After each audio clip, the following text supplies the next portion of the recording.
Summer vacations, ये सुनते ही हमारे दिमाग में आता है नानी का घर, ढेर सारे गेम्स, घूमना फिरना और ढेर सारी मौज मस्ती।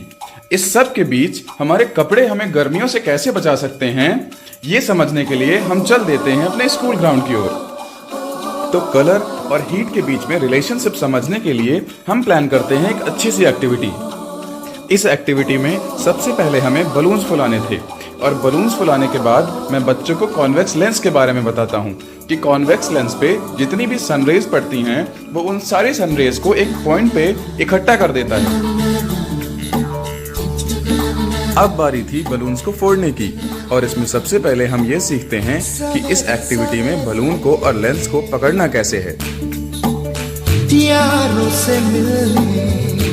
इसके बाद बच्चों में सस्पेंस पैदा करने के लिए मैं उन्हीं से पूछता हूँ कि इन पांचों बलून्स में से सबसे पहले कौन सा फूटेगा।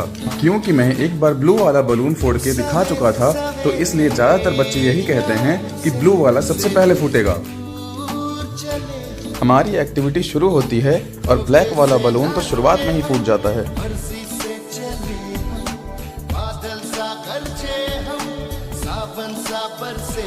इसके बाद बारी आती है ब्लू वाले बलून की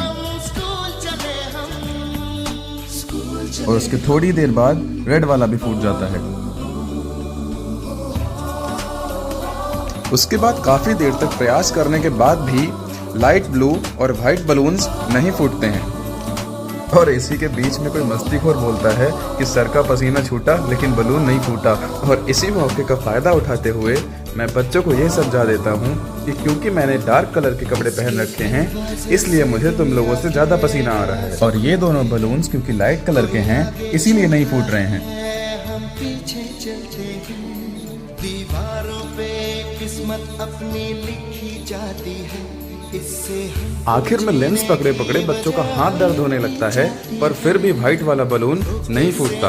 और अब तक बच्चों को यह भी समझ आ चुका था कि लाइट कलर सबसे कम हीट अब्सॉर्ब करता है और जितना ही डार्क कलर होगा वो उतनी ही ज्यादा हीट अब्सॉर्ब करेगा। इसीलिए हमें गर्मियों में हमेशा लाइट कलर के कपड़े पहनने चाहिए। गर्मियों में लाइट कपड़े पहनना, ठीक है? लाइट कपड़े पहनना, शरीर ठंडा रहेगा। हमने डार्क पहन रखे, देखो मेरा पसीना, देख रहे हो?